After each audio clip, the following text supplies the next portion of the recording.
were you able to sort of identify and pick out what specifically it is about the baking that really helps with people sort of having positive mental health? Anyone that has experienced panic attacks or anxiety attacks like I have myself, you will know that the best way to curb that is to ground yourself and connect with your external stimuli through your senses. Yeah. So they'll always go, what can you hear? What can you feel right now? What can you taste? What can you smell? And baking and cooking are the only two activities that engage all five senses at the same time. This is the Creativity Clinic, a show that inspires creatives to take meaningful steps to fulfill your passions. I'm Kirsty Hunter, an entrepreneur and founder, best known for my work in creative education and business, working alongside incredible artists to fulfill their ambitions. Here I chat with experts from the diverse pool of creative industries, offering you insights, education, and the motivation to those wanting to make an impact in the creative sector. Hello, Ella. Hello. Welcome to the podcast. Thank you. Thank you for having me. You're very welcome. We're going to jump straight in. Mm-hmm. Can you tell us what you do? Sure. Well, I founded what I call kind of a social project back in 2020, so at the very start of the pandemic. Graduated from an events management degree into the pandemic. There was no events. Interesting time for everybody. It really was. But funnily enough, timing-wise, I had entered this kind of enterprise competition in my final year, which had led me to winning some funding and kind of a 6-week workshop, kind of business workshop type program. Okay. And that was kind of the birth of Bake Wellbeing. So this is something that I have been running alongside kind of the survival day job and other things, working freelance in doing kind of social media, content creation, some events and things as well, to pay the bills. Yep. And Bake Wellbeing has been kind of like the brainchild of, it's something that just came from a conversation with my partner one day where we were talking about what is post-uni for me and what do I want to do with my life. And I realised that my two biggest passions in life have always been advocating for mental health awareness and baking. And I realised that those two things went really nicely together, hand in hand. They absolutely do, yeah. So the whole concept is around raising awareness for mental health, but also providing different mental health supports. So I'm a wellness and resilience coach and a mental health first aider, while teaching people the joys, the benefits and the skills that you can find in the kitchen through baking and cooking. So yeah, that's what I do in a nutshell. That's what you do. And this is currently maybe something you'd consider as a side hustle, because like you say, you've got your day job and this you do in your evenings and your weekends. Yes, and my half terms and summers. So I'm quite well positioned to be working in a school, in the Brit School.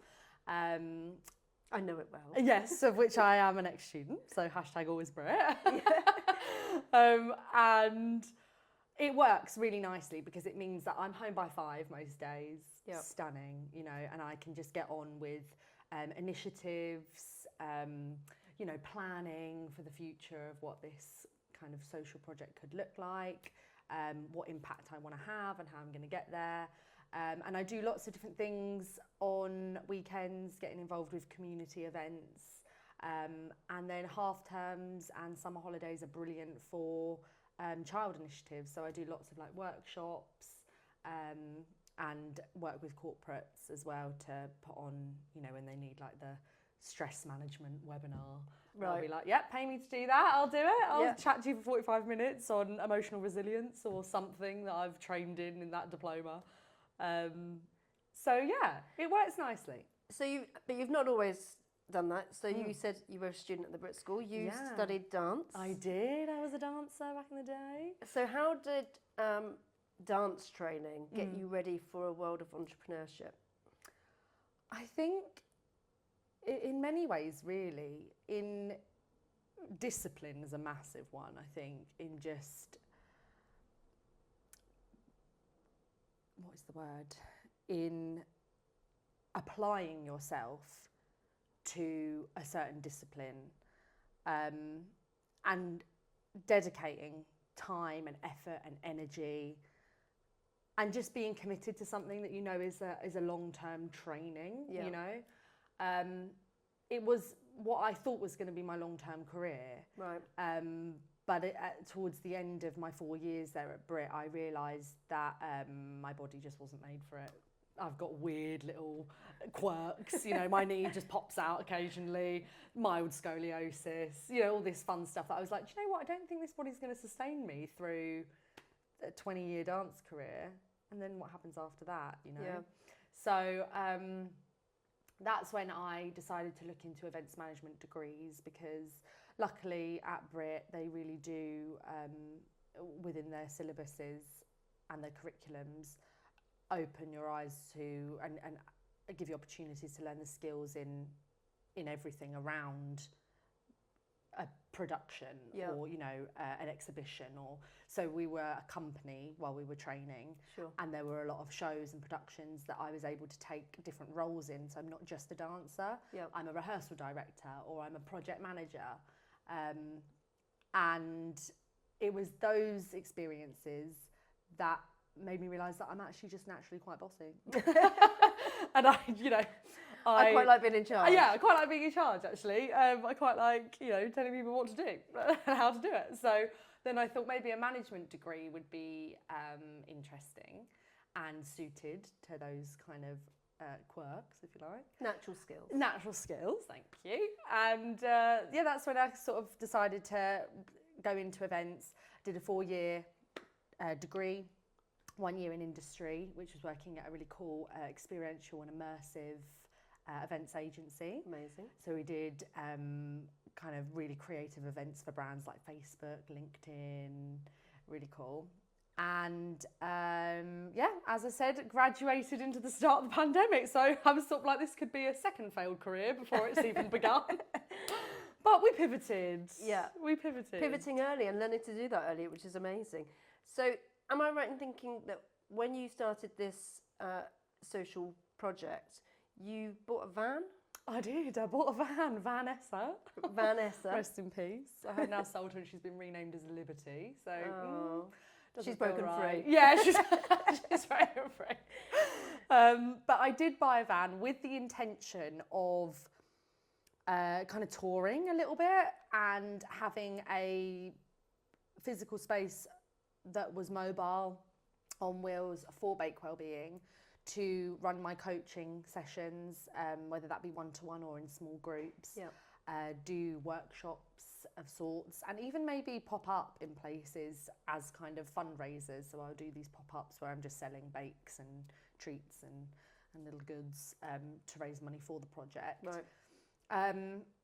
Which was wonderful. It took us about a year and a half to actually renovate said van, because it was just some old DPD like delivery van. Yeah. Which was really fun. And we did a little bit of travelling in it, so we could just enjoy that experience of being, you know, #vanlifers, mostly in the UK, only in the UK, mostly, and just not too far from where we are. But then the ULEZ came in, and that totally ruined the plans. Thank you. Sadiq. Thank you, Sadiq Khan. And it then was going to be like £12.50 just to take it off the driveway. So I thought, it's not in the plan anymore. It's not in the plan. So Vanessa, Vamooshed. We have we have parted ways. She's off to bigger things, hopefully. But you can't have it all. Do you know what I mean? And I decided at that point in my life that I didn't want to be living half between my parents' home and my boyfriend's flat anymore. I wanted something for myself. Yeah. I wanted something that was mine, that could sustain me for my future. And not that I'm there yet, but you can't raise kids in a van. Like, do you know what I mean? You can't. So I was like, you've just got to make your choices. You can't have it all at the same time, all of the time. So I decided to go down the path of getting this full-time job, setting myself up financially, because as much as the social project is where my heart and my soul is, it's not where the money is right now. Yeah. So it's a lot of goodwill. Yeah.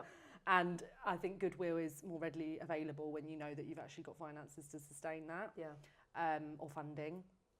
So yeah, I did that, got the job at Brit, perfect fit, you know, and it meant that I could buy a house. Yeah. Which I did. And you had a great line manager at the time. A great line manager at the time that really helped me put all of this into perspective. Yeah. Well, I mean, I hope maybe I did along the way at some point. But yeah. Oh, yeah, of course you weren't even, but I think of you as. Oh, thanks. Yeah, I think of you as you. Oh, yeah, technically. Yeah, technically I wasn't, but I was. Yeah, you were. Yeah.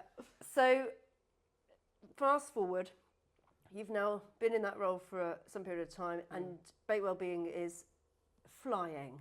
I hope so. In all of those extra hours that you do outside of your work. Yeah. What have you been up to? What sort of recent projects have you done? So it's all very fluid. It's all very sort of where the opportunities come. I set out just saying that I will do pretty much anything if it gets people talking, baking or eating cake for our mental health. It's really as simple as that. Yeah. And I know that people probably look at me and think, well, what is the business plan? I don't know yet. Do you know what? I don't. But you'll get there. I will get there. At the minute, I'm just taking any opportunity that I feel fits into one of those categories. Yeah. And I found that the business has sort of, the project has sort of materialized into these three sort of strands. So you've got like the educating, which is the corporate webinars, right? Workshops sometimes on stress management, emotional resilience, mental health awareness. I had a project last November to create a series of workshops for a corporate client who just wanted content on male mental health month. So just bespoke put that together for them. And then there's the baking element. So that's where I will have clients like charities who want me to do bake-alongs with their young people. So I've done a few projects for Bromley Y, which is a youth mental health charity in Bromley. I've got one coming up with DCF, which is the Duffus Community Foundation based in Croydon, where I will do bake-alongs and baking classes for their kids. And then there's the coaching side of things, which I am hoping to launch this year, or before the end of the year, where I will take on some one-to-one coaching clients, just to kind of start that up. But yeah, and then I've done random things like for Mental Health Awareness Week back in May. I just reached out to a bunch of Great British Bake Off bakers to say, well, I'd love to just chat to you about why you bake. Like, what does it mean to you? And do you find that it's therapeutic like I do? And does it support your mental health?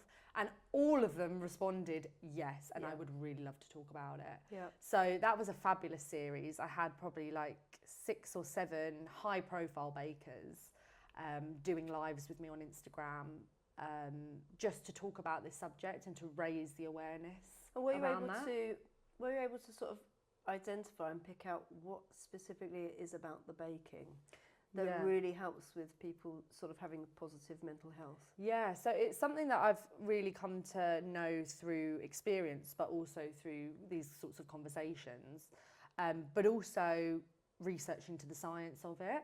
So it's the fact that anyone that has experienced panic attacks or anxiety attacks like I have myself, you will know that the best way to curb that is to ground yourself and connect with your external stimuli through your senses. Yeah. So they'll always go, what can you hear? What can you feel right now? What can you taste? What can you smell? And baking and cooking are the only 2 activities that engage all 5 senses at the same time. Wow. So it is a sensory overload. There is absolutely no room to be anywhere else but in that present moment.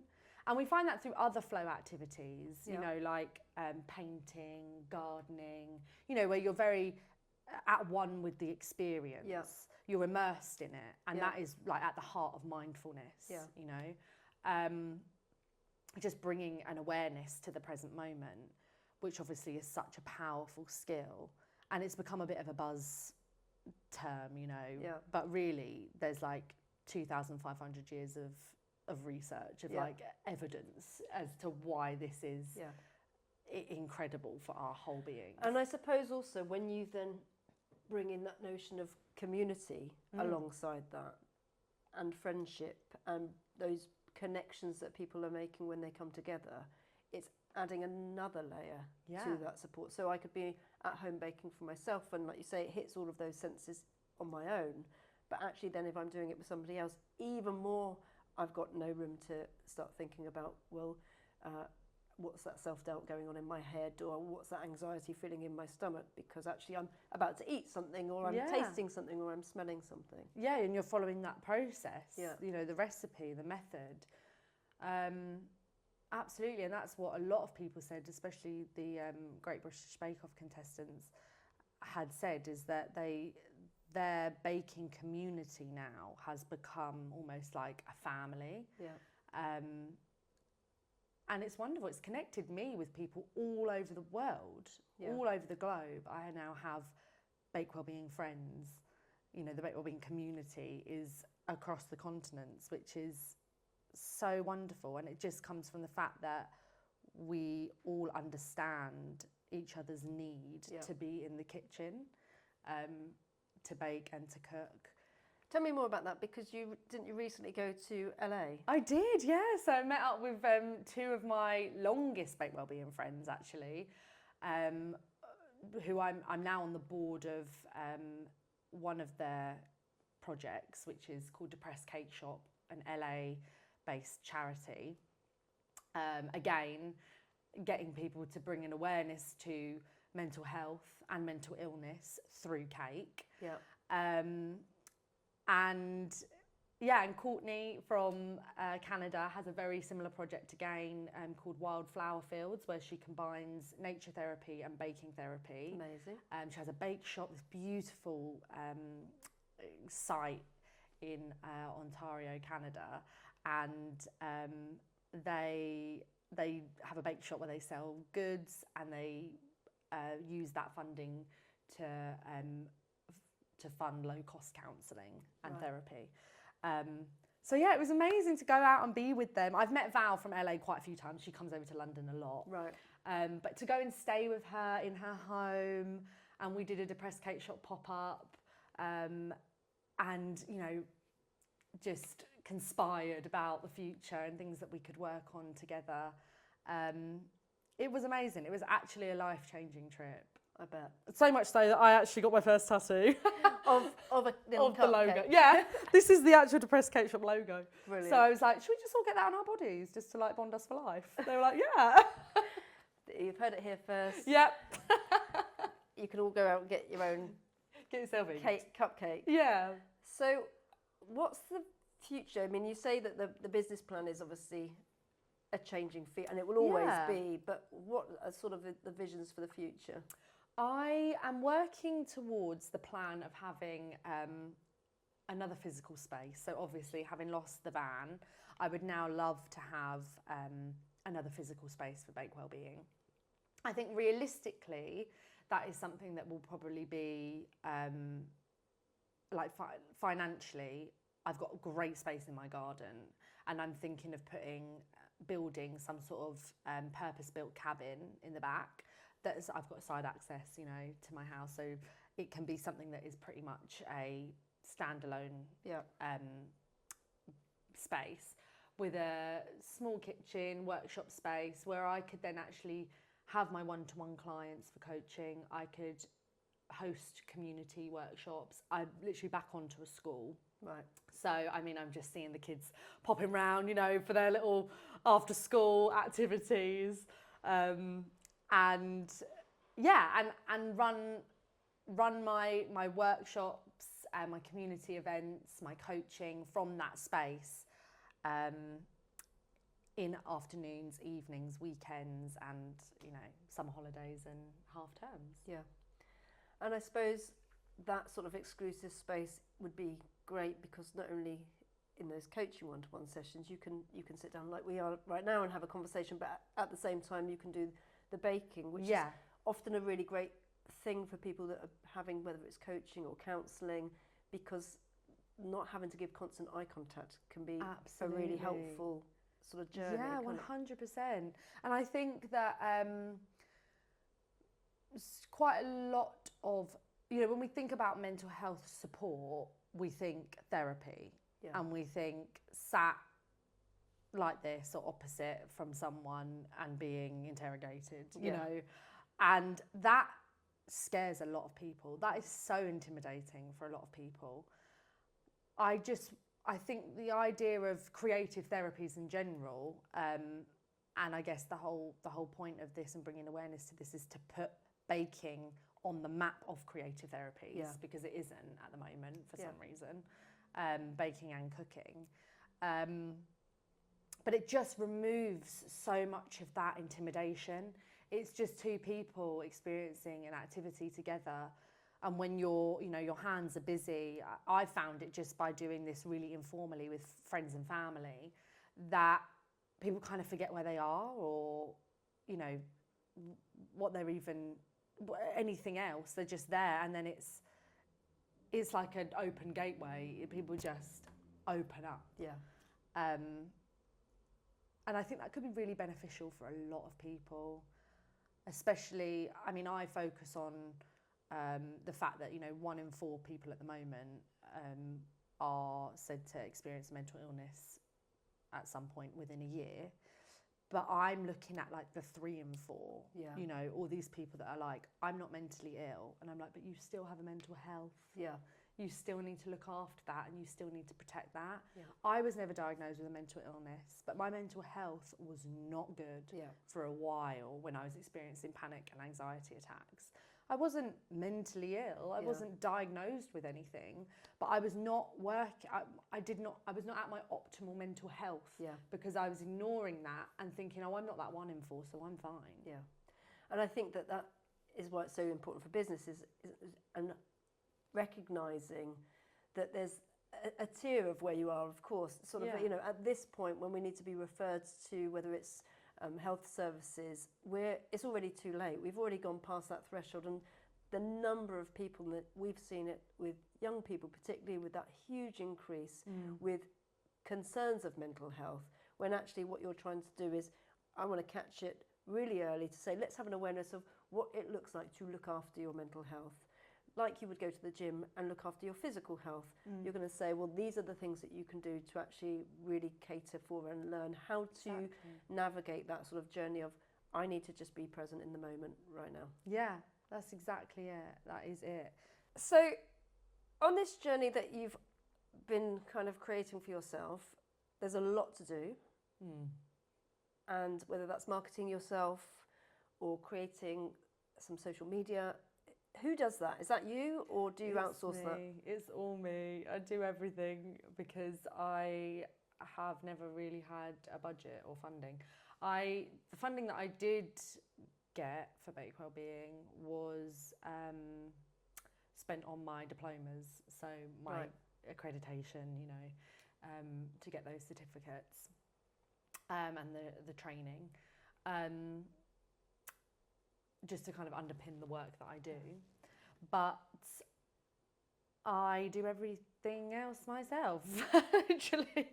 I saw this post the other day that made me laugh so much, because it was like small business owners referencing we in our posts to make it look like you're a bigger team, but actually it's just you. And I was like, yeah, I feel you. Yeah, we the company. We the company, the royal we. Info at, hello at. Yeah. It's all me. It's all me. I'm at the end of every email chain. So you are on social media and you are doing the content production, creation, editing, everything. Yeah. I started off with a YouTube channel way back when obviously we had a bit more time in the lockdowns, and I was trying to just encourage people to bake at that time because everyone had a little bit more time. So I was doing YouTube tutorials on different bakes.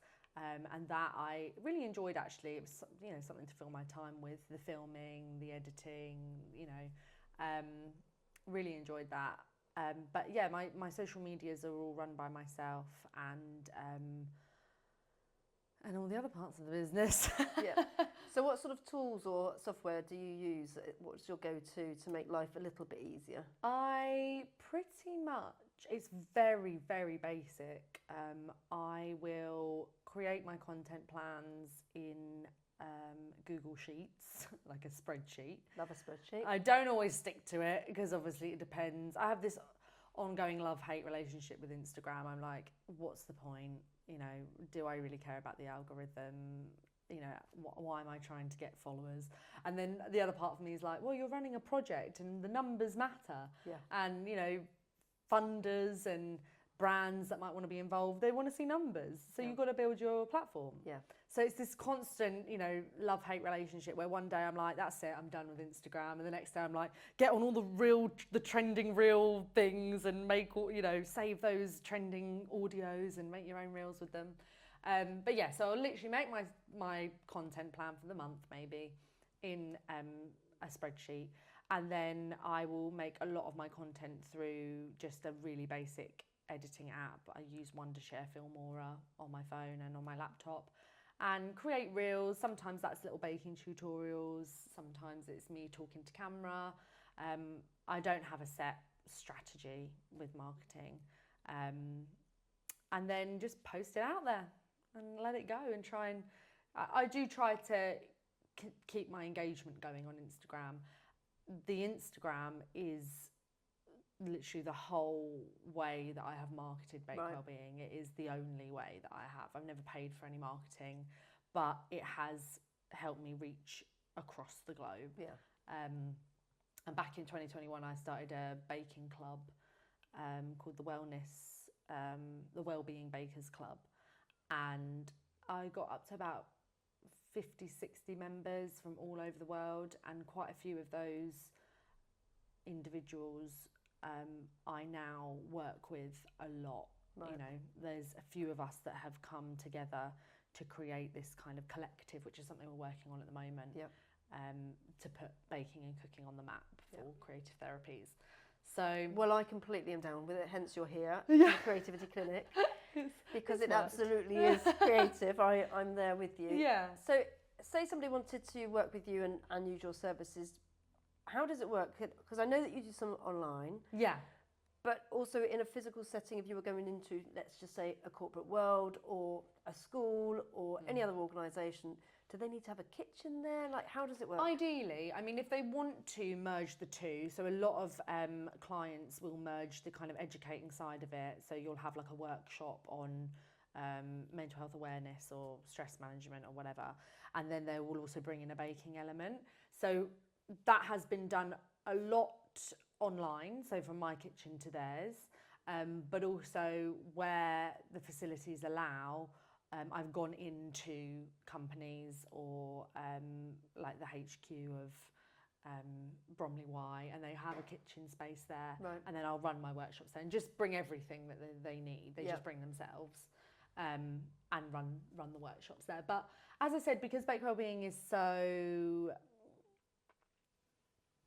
it's so evolving still. Yeah. I create a lot of workshops and work based off of what the client wants. Yeah.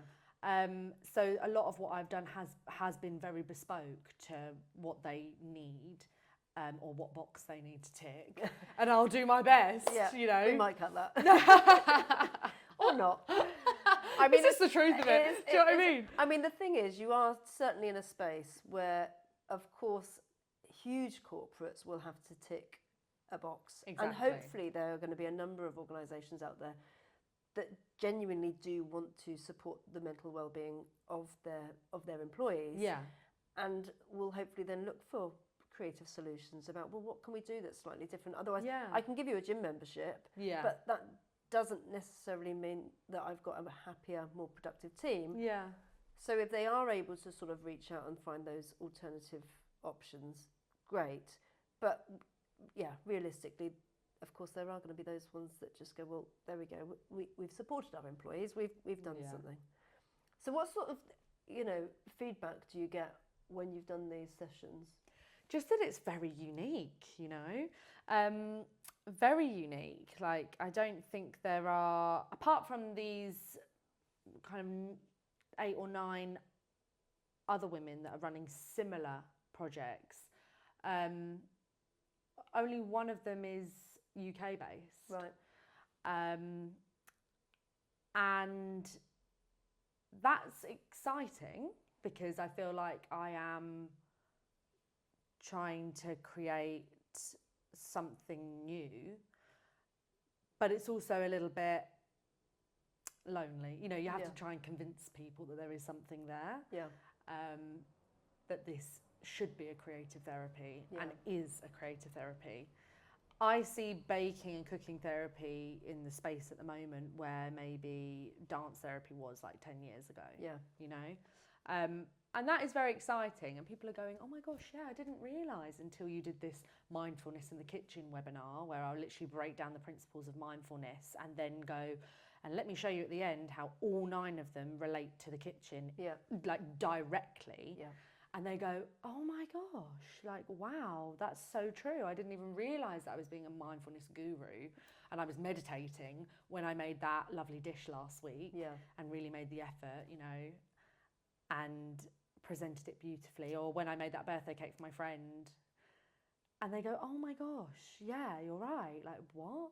People just I don't think they've made the connection yet. Yeah. So I get that a lot in the feedback. People are like, wow, this is really cool and it's super unique. And because I am fundamentally wanting to support mental health and, like you say, the prevention and the intervention around that kind of that support, people are like, yeah, I'm so in, like, I want to back this. Yeah. My mum says it all the time. She says it's kind of sad, but there has never been a better time to go into mental health. No, I mean, and she's absolutely right.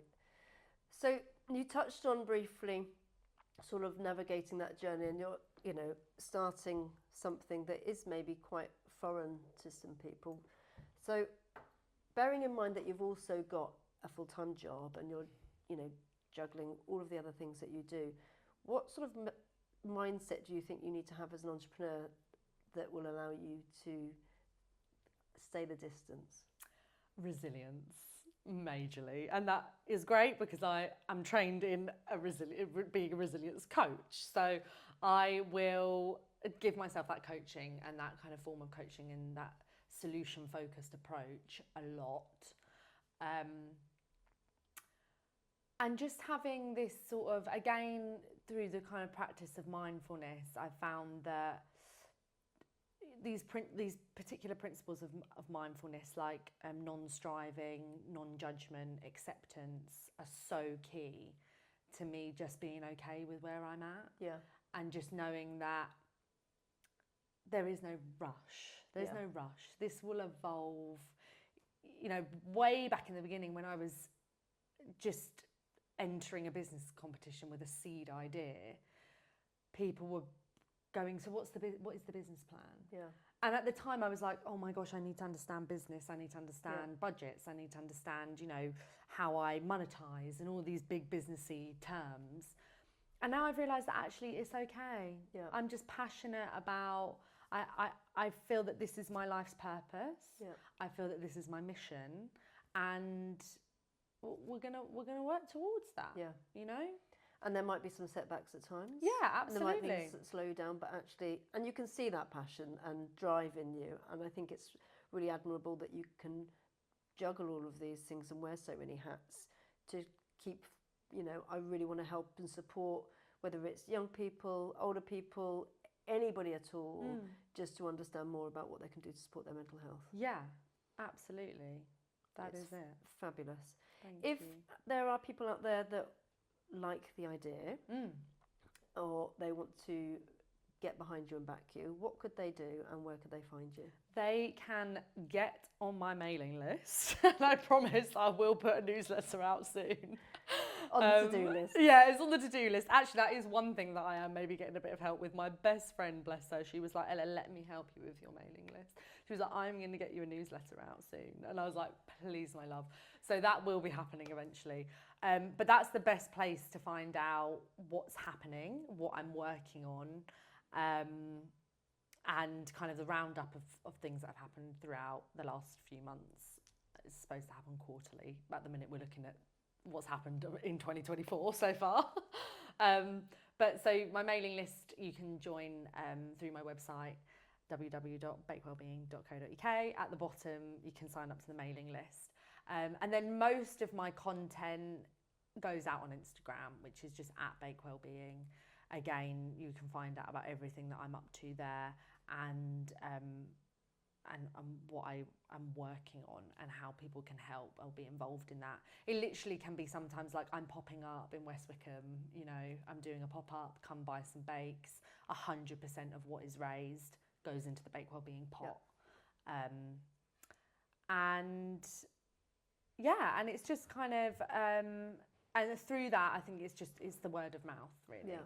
Yeah. So, but they can direct message you. Yes, absolutely. And contact you via the Instagram or on the website. That's the good thing when you are the person doing everything, is that you get every message. Yeah. So, you know, you're also going to respond to it. Exactly. Message. It's not going to some other person. It is all directly coming to me, and I create those personal relationships with my clients, you know, and people that use different services from Bakewell Being, and even people that just want to help and, you know, create an initiative together or, you know. Well, I think it's an absolutely brilliant initiative. Thank you. I love it, and I've had some of your bakes, so I know my daughter is also a huge fan. So I wish you all the best. Please do get behind Ella and Bakewell Being, because it's just such a great mission. And to support people with mental health and their journey of mental health. Yeah.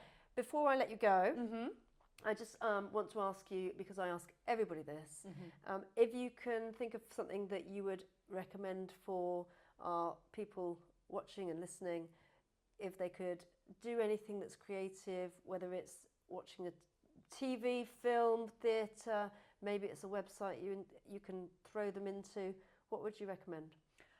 I recommend at every chance I get my Bible, which is The Happiness Trap by Dr. Russ Harris. Okay.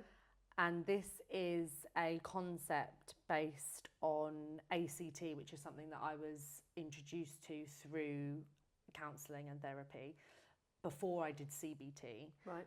But when I was doing kind of the better health. ACT being? Acceptance and commitment therapy. Okay. Absolutely changed my life, wow. Genuinely. And since going through that book and learning that practice